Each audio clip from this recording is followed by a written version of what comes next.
ओम शांति। आज दादी माँ की 17वीं पुण्यतिथि है।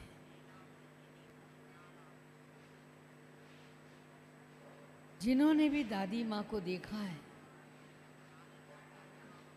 उन्हें अनुभूति होती होगी दादी माँ के व्यक्तित्व की। जिन्होंने नहीं देखा है उन्हें साकार में कैसे देखा जाए। पारसनाथ ने जिन्हें स्पर्श किया, ऐसे अनमोल कुंदन जैसा व्यक्तित्व लिए हुए हमारे बीच आदरणीय राजयोगी भ्राता ब्रजमोहन जी मौजूद हैं,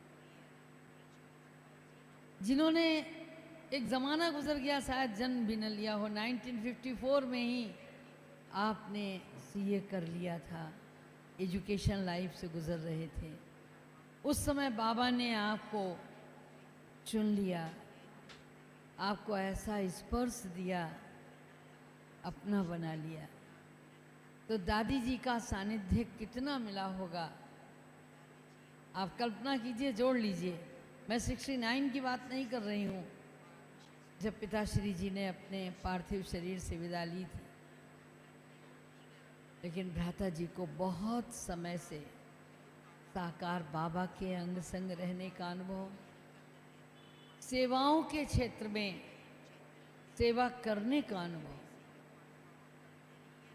आपने अपने दिल्ली हिंदुस्तान के दिल में तो सेवाएं दी ही हैं, लेकिन नांगल में भी सेवाएं दी, शिमला में भी सेवाएं दी। उत्तर भारत के विभिन्न क्षेत्रों को आपने आध्यात्म की मशाल से प्रज्वलित किया है और दादी का वरद हस्त सदैव रहा है।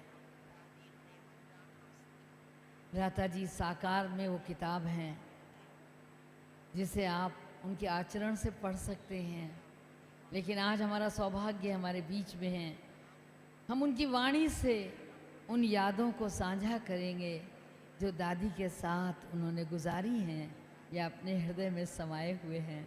आदरणीय भ्राता ब्रजमोहन जी।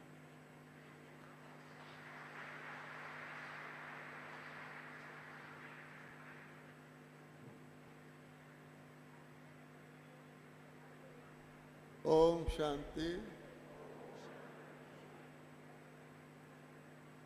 आज हम सब प्यारे बाबा के बच्चे इस डायमंड हॉल में चैतन्य डायमंड प्रकाश मणि जी, हमारी प्यारी दादी की पुण्यतिथि मना रहे हैं। बाबा ने, पहले बाबा मम्मा थे, फिर दीदी दादी ने इस यज्ञ को संभाला, फिर दीदी जी भी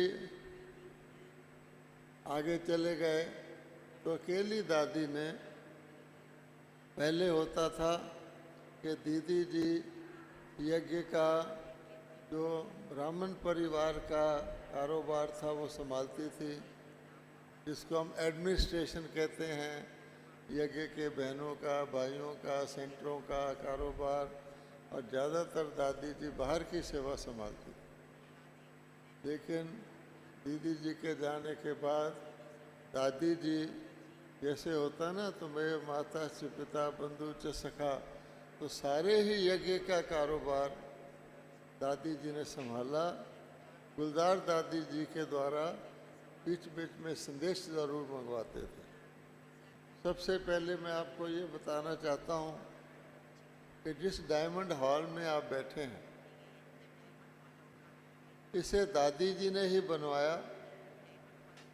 और एक बार बॉम्बे के बहुत बड़े एक इंडस्ट्रियलिस्ट आए, जिनकी बहुत सारी इंडस्ट्रियाँ चलती हैं, यहाँ आए।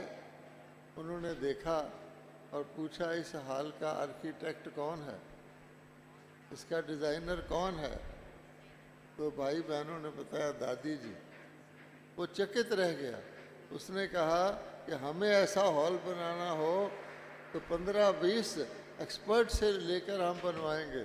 और दादी जी ने बहुत आसानी से इससे पहले टेंट लगवाए थे इसी स्थान पर, और प्रकृति ने भी अपना रूप दिखाया था।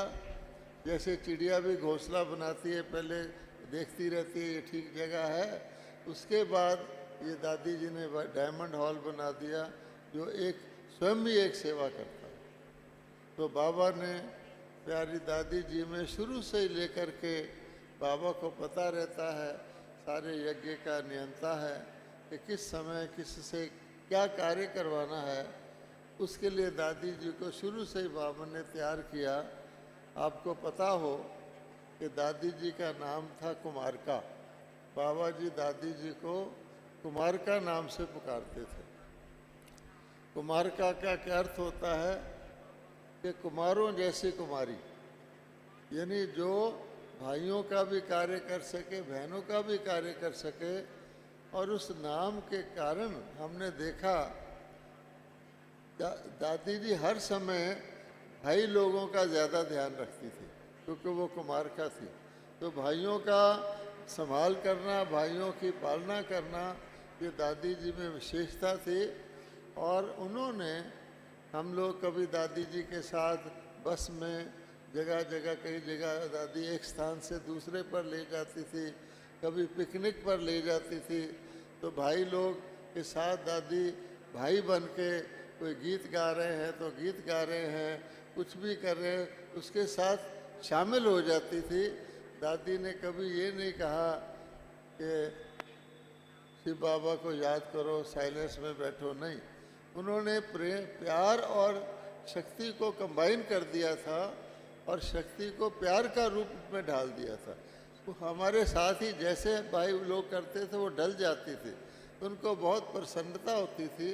इस प्रकार से दादी जी ने जब जितना भी यज्ञ चला तो हर वक्त दादी कहती थी बाबा चला रहा है, मैं तो निमित्त हूँ। और विदेश में भी जाती थी तो आके अनुभव सुनाती थी, बाबा की कमाल है, देखो बाबा में कितनी भावना है। और शायद आपको पता हो कि दादी जी ने कभी मैं शब्द का प्रयोग नहीं किया। मुरली भी चलाएगी तो कहीं दादी कहना पड़ जाए तो दादी कहेगी, मैं नहीं कहेगी अपने आप को, क्योंकि दादी तो एक टाइटल है, दादी एक के बाद दूसरी भी हो सकती है। तो दादी इतनी निर्माण थी और कभी भी पूछो तो कहेगी बाबा का यज्ञ है, बाबा चला रहा है। कोई छोटी मोटी आगे पीछे बात भी हो जाए, क्योंकि बाबा के टाइम में भी सरकार के लोग आते थे, दादी के टाइम में सरकार के लोग आते थे, कभी इनकम टैक्स वाले, कभी कोई और। तो दादी कहती थी बाबा बैठा है, बाबा चला रहा है। दूसरी बात, दादी की पर्सनल धारणा इतनी पक्की थी कि बड़ी सभा करके जब बड़े बड़े संगठन होते थे तो दादी कहा करती थी आप में से वो हाथ उठाओ जिसने कभी क्रोध ना किया हो जिंदगी में। उसमें कई तरह के लोग होते थे, भिन्न भिन्न वर्गों के लोग होते थे, महात्मा लोग भी होते थे, महिलाएं होती थी कई संगठनों में।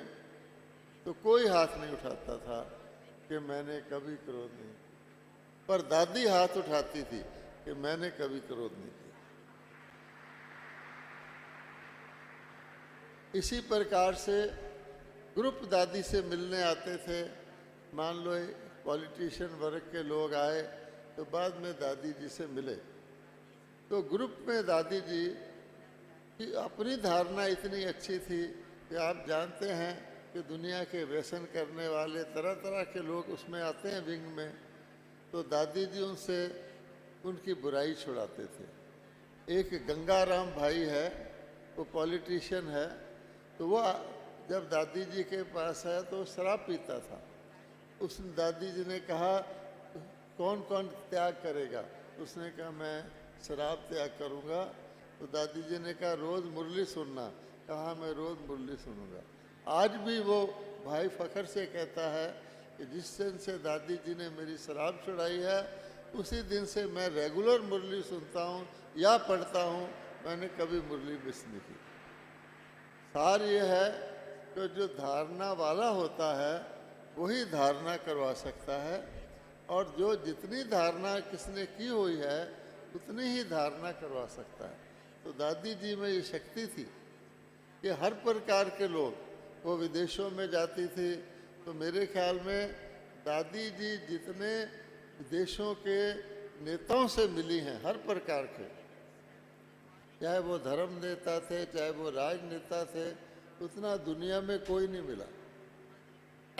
और दादी जी की पर्सनैलिटी का प्रभाव ये था कि हर जगह पर, यूनाइटेड नेशन में भी मैंने देखा, उनके साथ गया था, उनकी अलग से ही पर्सनैलिटी थी, उनमें सादगी थी, सच्चाई थी, आध्यात्मिकता थी, और सबसे बड़ी बात वो हर एक को अपना अपना समझ के बात करती थी।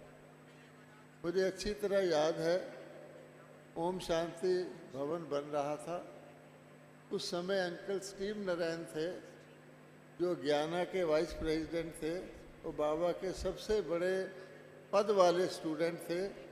वो आए माउंट आबू में, तो दादी जी उनको वो बनता हुआ स्थान दिखा रही थी, और मुझे ऐसे लगता था जैसे किसी मालिक को उसका मैनेजर बता रहा हो कि ऐसे हो रहा है, ये ऐसे हो रहा है।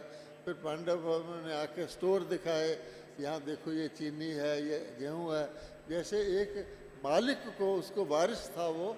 तो सचमुच दादी जी ने उसको उस प्रकार से ऐसी जानकारी दी कि वो उसका दिल खुश हो गया कि मैं बाबा का वारिस बच्चा हूँ। इस प्रकार से वो सेवा कराती थी और सेवा करती थी। उसके परिणाम स्वरूप अंकल स्टीव नारायण के सारा परिवार यज्ञ में चला, और यूनाइटेड नेशन में ब्रह्मा कुमारी को मेंबरशिप लेने में अंकल स्टीव नारायण का बहुत बड़ा हाथ था। इसके बाद मैं अपनी बात बताऊं कि हमारा भाग्य था कि दादी जी दिल्ली में एक समय पर हमारी क्लास टीचर थी। तो हमारी क्लास टीचर थी अर्थात हमारे सेंटर में ही रहती थी, और सेंटर हमारे घर में ही था, इसलिए हमारे साथ उनका एक पारिवारिक संबंध था। तो मुझे चार्टर्ड अकाउंटेंट का इम्तिहान देना था, ये 1955 की बात है। तो चार्टर्ड अकाउंटेंट का इम्तिहान बहुत सख्त होता है, और कोई बीके बन जाए तो आप जानते हैं कि बीके को पढ़ाई लिखाई में करता तो है, लेकिन उसका दिल होता ज्ञान में, पढ़ाई लिखाई में ज़्यादा ध्यान नहीं देता।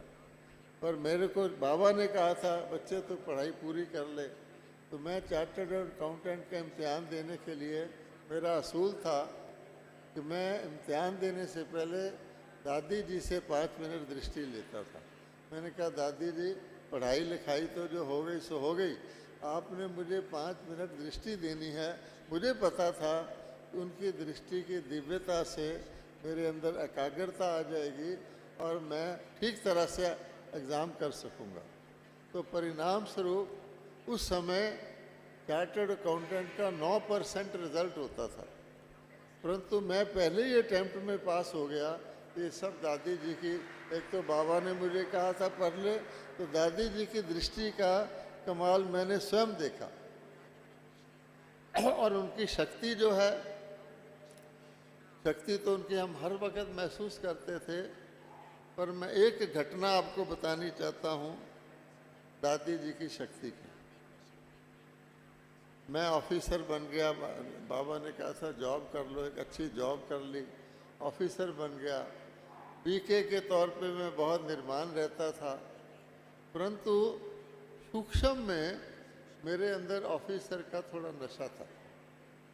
यद्यपि मैं अपनी तनख्वाह भी यज्ञ में देता था, सरेंडर लाइफ लीड करता था, और थोड़ा नशा था, मुझे नहीं पता था, मैं समझता था मैं बहुत निर्माण हूँ। तो एक बार बहुत सालों की बात है, दादी जी को विदेश जाना था। तो विदेश जाना था तो शांति स्तंभ जो ऊपर है, उसके जो वहाँ थड़े बैठने का लगा हुआ है, उसके ऊपर भाई बहन बैठे थे। दादी जी को विदाई देनी थी विदेश जाने के लिए, तो मैं भी वहाँ गया हुआ था। तो मैं शांति स्तंभ के बाहर, उस वक्त मैं पैंट बूशर्ट पहनता था, अपने शूज़ उतार रहा था। तो दादी जी आए और उनके साथ किसी के पास टोली की ट्रे थी। तो दादी जी ने मुझे कहा, ब्रिजमोहन ये टोली की ट्रे पकड़ लो। अब देखिए, मैंने बात ये किसी को नहीं बताई है, तो मेरे अंदर थोड़ा सा अभिमान आया। मैंने कहा टोली की ट्रे पकड़ना ये तो कोई भी पकड़ लेता है, मैं तो ऑफिसर हूँ। अंदर किसी को बोला नहीं। तो दादी जी ने कहा ट्रे पकड़ लो, मेरे अंदर ये संकल्प चल रहा है। तो दादी जी ने ऐसे ही साधारण मुझे देखा और मुझे बिजली का इतने जोर का झटका लगा कि मैं हैरान रह गया। और वो झटका लगा और मैंने चुपचाप से वो ट्रे पकड़ ली, जैसे कठपुतली होती है, और पकड़ ली।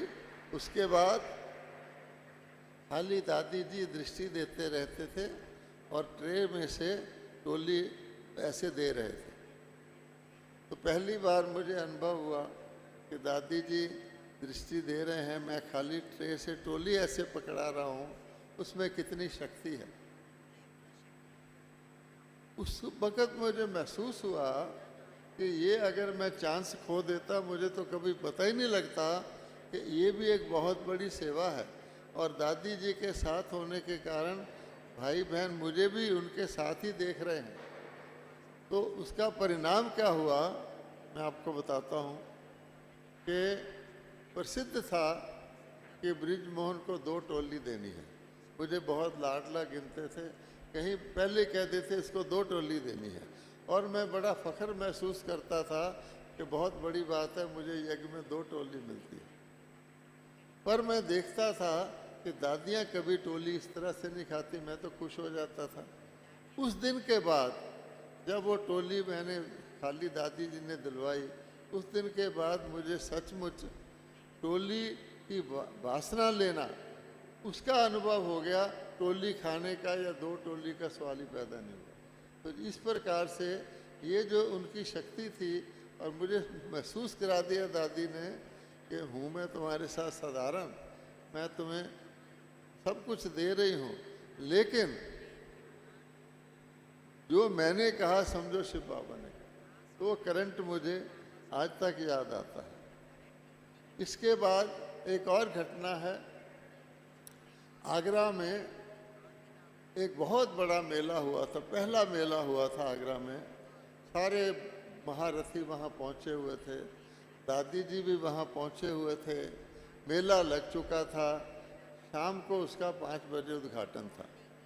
और उस वक़्त यूपी के गवर्नर ने उसका उद्घाटन करने आना था, और वो लखनऊ में रहते थे।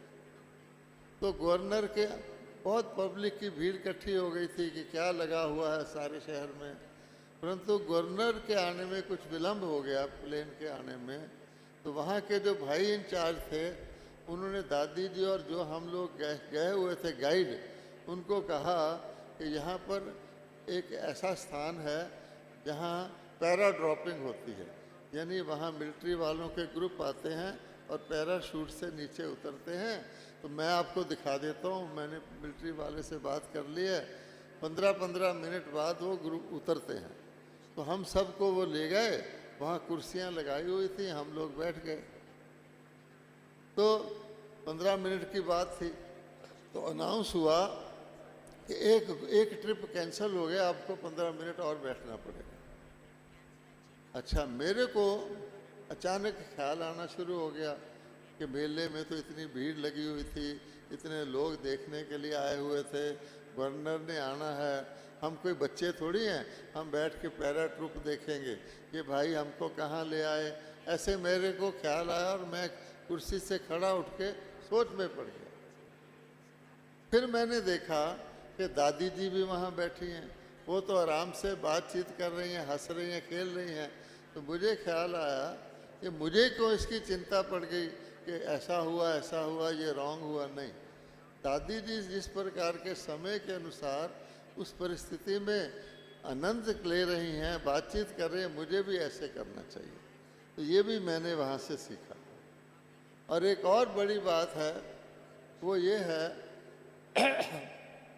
कि 1981 में अक्टूबर में दादी जी को नैरोबी जाना था, और मेडिटेशन हॉल जो ऊपर है पांडव भवन में, वहाँ दादी जी को विदाई दी गई जाने के लिए, और उसकी सीढ़ियाँ दादी जी उतर रहे थे और मैं भी साथ उतर रहा था। तो मैंने ऐसे हंसी में कहा, मैंने कहा दादी जी आप नैरोबी जा रही हैं, मैं तो कभी हवाई जहाज़ में भी नहीं चढ़ा। कहती तुम नहीं चढ़े, अच्छा तुम नैरोबी चलोगे। 1 सेकंड में उन्होंने मेरा नैरोबी का प्रोग्राम बना दिया, मेरा पासपोर्ट वगैरह बना दिया। तो फर्स्ट टाइम मुझे प्लेन की यात्रा नैरोबी की दादी जी ने कराई। और उस समय वहाँ पर वहाँ के राष्ट्रपति थे, कीनिया के डैनियल आरप मोई उसका नाम था, निग्रो थे। उन्होंने एक बहुत बड़े हॉल में एक हमारे प्रोग्राम का उद्घाटन करना था, ओरिजिन ऑफ पीस कॉन्फ्रेंस। उसमें मुझे दादी जी को ट्रांसलेशन करने का मौका मिल गया। और उसके बाद मैंने देखा मुझे ट्रॉली चलाना नहीं आता था, तो बॉम्बे में तो दादी जी ने मेरे को ट्रॉली चला के दिखाई। तो नैरोबी में जब मैंने खुद चलाई तो दादी जी बड़े खुश हुए, इसको ट्रॉली चलाना आ गया है। उसके बाद जितने भी विदेशों में दादी के ट्रिप हुए मैं उनके साथ ही गया, चाहे वो ऑस्ट्रेलिया हो, अमेरिका हो, ये भी मेरा भाग्य रहा। तो आप देखिए कि इतनी सहज स्वभाव वाली दादी जी थी, ऐसे ऐसे बात करने से उन्होंने ऐसा कर दिया। इसके बाद उनकी शक्ति की एक और बात है, ओम शांति रिट्रीट सेंटर दिल्ली में बनना था, खाली उसकी ज़मीन ली गई थी और दादी जी को जगह दिखानी थी। तो दिल्ली से दादी जी गए, वहाँ तो खेत थे और सड़क भी बड़ी टूटी फूटी थी, रेत थी, कार का पहिया भी रेत में घूम जाता था। तो जब दादी जी गए, वो समझते थे ब्रिज मोहन ये सड़क तो थोड़ी ठीक करवा दो, मुझे बोला ब्रिज मोहन ये सड़क तो ठीक करा दो। वो सरकारी सड़क थी, गवर्नमेंट की, सदियों से चली आ रही थी। तो जब दादी जी ने कहा तो मैंने सोचा ठीक है, मैं वहाँ के किसी एमपी एमएलए से मिलता हूँ जाके और उसको कहता हूँ भाई ये सड़क ठीक करा दे। हैरानी के बात कि 20 दिन के बाद वो सड़क अपने आप बन रही थी, उसको गवर्नमेंट बनवा रही थी, उसको बकायदा बिजली वो आ गए, वो जो होते हैं रोलर वगैरह। तो मैं हैरान, मैं बड़ा खुश कि दादी ने कहा था ब्रिजमोहन सड़क बनवा दे, ये तो बन रही है। तो मैंने पूछा, तो उन्होंने कहा कि इस सड़क को स्टेट हाईवे डिक्लेयर कर दिया गया है और गवर्नमेंट ने उस सड़क को बना रही है। तो दादी जी में इतनी शक्ति थी कि मैंने तो क्या बनवाना है, उनके संकल्प से वो सड़क बन गई। आज भी वो सड़क है, थोड़ी टूट गई थी तो राष्ट्रपति वहाँ गई, उसने फिर उस सड़क में ठीक थोड़ी करवा दी है। तो कहने का भाव ये है दादियों की शक्ति। तो हम ये देखते हैं कि उनके अकेली दादी प्रकाश मणि जी ने बाबा के मम्मा के दीदी के जाने के बाद इस यज्ञ को अनेक गुणों के कारण से उनको संभाला है। और उसमें विशेष चीज़ हमने ये देखी है, एक तो उनकी, लोग उसको कहते हैं सादगी, परंतु सादगी क्या है कि उनकी ब्राह्मण परिवार की आदर्श जैसे होता है, बाबा ने जिम्मेवारी दी है। तो मुझे याद है कि जिम्मेवारी भी बाबा ने दी। जब बाबा ने शरीर छोड़ा तो बड़ी दीदी बाहर थी और किसी शहर में थी, आई तो बाबा की जो अस्थियां थी वो दादी जी के सिर पर एक कलश में रखी गई थी और दादी जी उसको लेकर के चले थे, जैसे बाबा ने उनको जिम्मेवारी दे ही दी है। और उसके बाद दादी जी ने मुड़ के नहीं देखा, बच्चा हो तो बच्चे के साथ बच्चा, जैसा भी व्यक्ति हो, बड़े रॉयल व्यक्ति भी आते थे, साधारण भी आते थे, नम्रता के बस मुझे बाबा का कार्य करवाना है। और मैनर्स उनके इतने अच्छे थे, किसी को पता भी नहीं लगता था कि दादी क्या करती। पहली बात तो ये थी कि दादी जी से मिलने वालों को टाइम अपॉइंटमेंट नहीं लेनी पड़ती। इतने लोग होते थे, कोई दादी स्नान करने भी जा रही हो, कोई आ जाए कि दादी से मिलना है, तो दादी कहती थी बहनें कहती थी दादी आप स्नान तो कर लो, लेट हो गया। नहीं, उससे मिलेगी। एक तो ये था। दूसरे, वो चुपचाप से नियमों का पालन करती थी, किसी को पता भी नहीं लगता था। अब दादी के साथ कई लोग भोजन करते थे, तो जब भोजन करते थे तो कई लोग ज़रा स्लो खाते हैं, तो वो दादी बैठी रहती थी, कुछ ना कुछ थोड़ा बहुत खाती। उनको लास्ट बंदा जब तक खाना ले उसको कहते थे जल्दी मत करो, तो उनके मैनर्स से। इसी प्रकार से बहुत सारी चीज़ें दादी की गुप्त तरह की थी। तो ये सब हमने देखा, और ये देखा कि उनके साथ रहने से भी, और उन्होंने एडमिनिस्ट्रेशन भी बहुत प्यार से किया।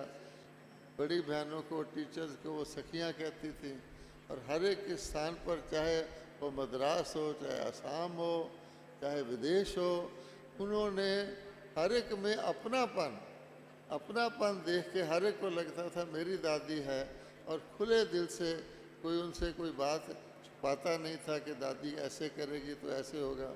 बिल्कुल सिंपल। अब आप जानते हैं कि सिंधी लोग दही खाते हैं तो उसमें मीठा डाल के जमाते हैं। अच्छा, तो एक बहुत अलग स्थान पर भोजन मिला, वहाँ दही था, उसमें मीठा नहीं था। तो दादी जी, बहुत लोग बैठे हैं, दादी जी कहती हैं इसमें मीठा नहीं है ना, तो मेरे को और तरह का लग रहा है। अब कोई भी हेड ऑफ द इंस्टीट्यूशन इस तरह नहीं बोलेगा। वो बोलेगा मैं अपने अंदर रखूं, मुझे क्या लेना, ये लोग सुनेंगे, है ना। तो ये उनकी जो स्पष्टता थी, शीशे की तरह। कोई भी व्यक्ति उनसे अपने ढंग से चालाकी से भी बोले तो उसको दर्पण में दिख जाता था कि मैं गलत कर रहा हूँ, दादी को कहना नहीं पड़ता।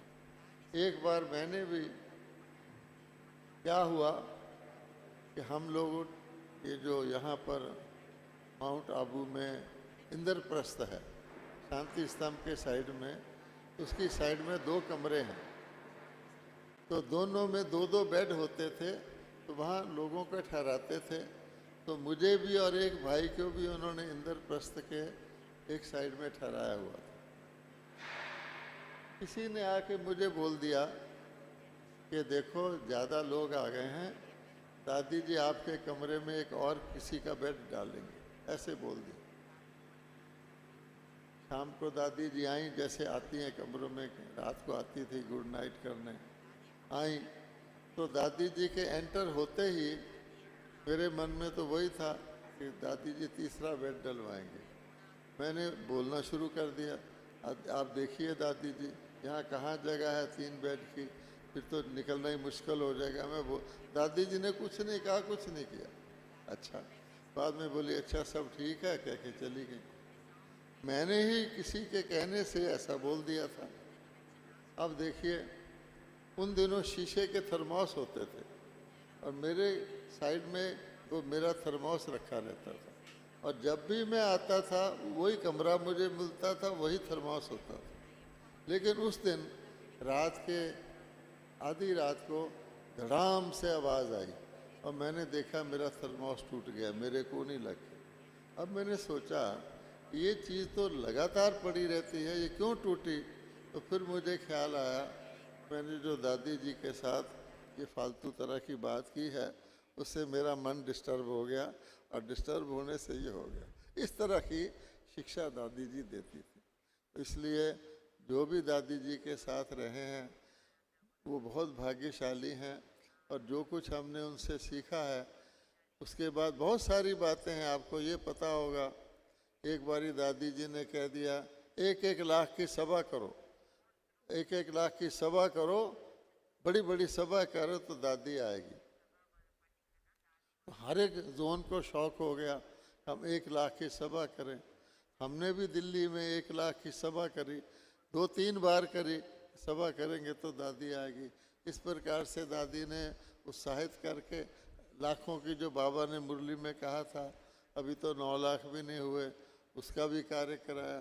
तो दादी जी प्रेम से हर काम करती थी, और उनकी सहनशीलता अंदर ही रहती थी। कभी किसी को पता नहीं लगता था कि दादी की सहनशीलता कैसी। जब दादी जी बॉम्बे में बीमार हुई थी तो हम बीच में देखने जाते थे, तो किसी ने मुझे बताया कि दादी जी के कई प्रकार के नालियां लगी हुई थी। आपने दादी का लास्ट फोटो भी देखा होगा, मुस्कुराने वाला, तो उसमें उनकी चेस्ट पे यहाँ एक निशान है, वहाँ भी नाली लगी हुई थी। तो सुबह के वक्त डॉक्टर आए, उन्होंने पूछा आप कैसी हैं? तो दादी जी ने कहा मैं बिल्कुल ठीक ठाक हूँ। उन्होंने कहा डॉक्टर ने, मैं आपका डॉक्टर हूँ, आपके इतनी नालियाँ लगी हुई हैं, मैं जानता हूँ, आप कहती हैं आप ठीक ठाक हैं। अब देखिए दादी ने क्या उत्तर दिया। दादी बोली तुम्हारा प्रश्न ही गलत है, तुमने पूछा आप कैसी हैं। अगर तुम पूछते आपका शरीर कैसा है तो मैं बताती, मैं तो आत्मा हूँ। इतनी सख्त सहनशीलता दादी में। अच्छा, अभी मेरा टाइम हो गया है। ओम शांति।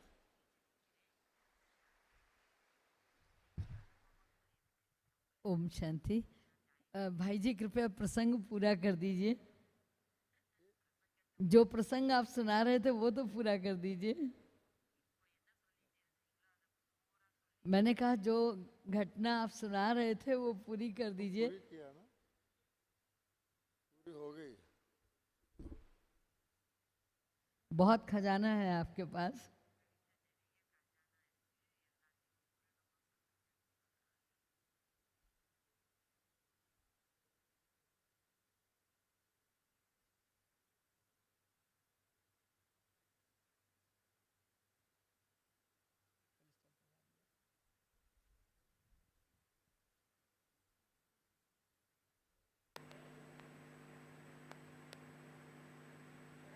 और कुछ बोलना है क्या?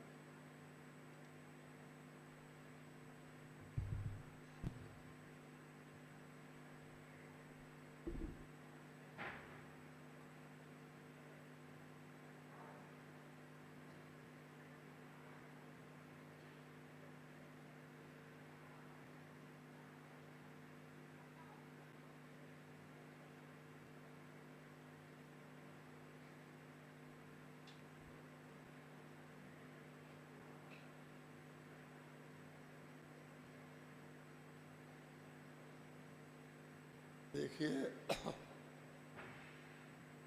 जब हम लोग पहली बार दादी जी के साथ नैरोबी जा रहे थे प्लेन में, तो दादी जी मोहिनी बहन के साथ बैठी थी पिछली सीट पर, अगली सीट पे मैं बैठा था। अचानक, हमें तो पता नहीं था, अनाउंस हुआ प्लेन में कि अब एक फिल्म दिखाई जाएगी। हम तो पहली बार प्लेन में चढ़े थे, हमें तो पता ही नहीं था प्लेन में फिल्म दिखाते हैं। पर जो ही अनाउंस हुआ तो दादी जी मोहिनी बहन से उठ कर के मेरे पास आके बैठ गई और मेरे से कुछ बातें करने लगी। उस वक्त मुझे नहीं पता लगा, बातें करती रही, थोड़ी बहुत बातें करती रही। बाद में मुझे ख्याल आया कि दादी जी ने सोचा कि ये कहीं फिल्म ना देखने लग जाए, इसलिए मैं इनको बातों में लगा। फिर कोका कोला सर्व करने के लिए वो आती है होस्टेस, तो हमसे कहा दादी जी बैठी हैं, कोका पी लोगे? हमने कहा हमने पी। बाद में मैं बाथरूम गया, वो फिर आई, वो कहती है अब तो आपकी मदर नहीं, आप पी लो कोका कोला। तो इतना दादी जी मतलब बच्चे को प्रोटेक्शन रखती थी अपनी तरफ से। मैं बॉम्बे गया तो गाम देवी में गया, तो उसके नीचे मुझे क्या पता, बॉम्बे में तौड़ी होती, तौड़ी कहते हैं उसको, तो नारियल के पानी जैसा होता है, वो नीचे बेच रहे थे। तो मैंने कहा नारियल का पानी है, मैंने पी लिया। ऊपर गया तो दादी कहती है ब्रिजमोहन तौड़ी कभी नहीं पीना। अच्छा, इसमें शराब होता है। अब मैं तो पी के आया था, मुझे पता नहीं, पर उन्होंने, वो तो मैंने अनजाने में पी लिया, लेकिन उन्होंने मुझे जाते ही पहले ये कह दिया कि ये होता नारियल पानी नहीं है, इसमें थोड़ा नशा होता है। इस प्रकार से आप सोच सकते हैं कि कितना ध्यान वो रखती थी हर एक का, हर एक चीज़ का। एक बार मैंने शौकिया मूछें रख ली, कई भाई मूछें रखते थे तो मैंने भी मूछें रख ली। माउंट आबू में आया तो दादी जी ने मुझे देखा, ये क्या है, कटवा के आओ। ठीक है। यहाँ लेक के ऊपर एक नाई था, मैं वहाँ चला गया। अच्छा, निर्वैर जी को मेरे साथ भेज दिया, नया नया था मैं। अब कोई मूछें रख ले, उसको काटते हैं तो तकलीफ होती है, तो मुझे तकलीफ होने लगी, तो मेरे आंसू निकल आए, तुम्हारी मूछें कट रही इसलिए तुम रो रहे हो। परंतु कहने का भाव ये, उनको कोई अननेचुरल चीज़ पसंद नहीं थी। और दादी जी की एक और विशेषता थी, दादी जी को अगर रोते तो मैंने कभी देखा ही नहीं, कई बहनें रो पड़ती हैं इमोशन में। दादी जी ने कभी There was one speciality of Dadi Ji. Dadi Ji, I have never seen Dadi Ji getting emotional and crying. I have never seen Dadi Ji giving any special toli to anyone. Dadi fixed one toli for everyone. The meaning behind this is that everyone is equal. Our brother Nirvair will also give only one type of toli. So these are very small things, but those things we learn a lot, and it is very useful. These small things make everyone unique.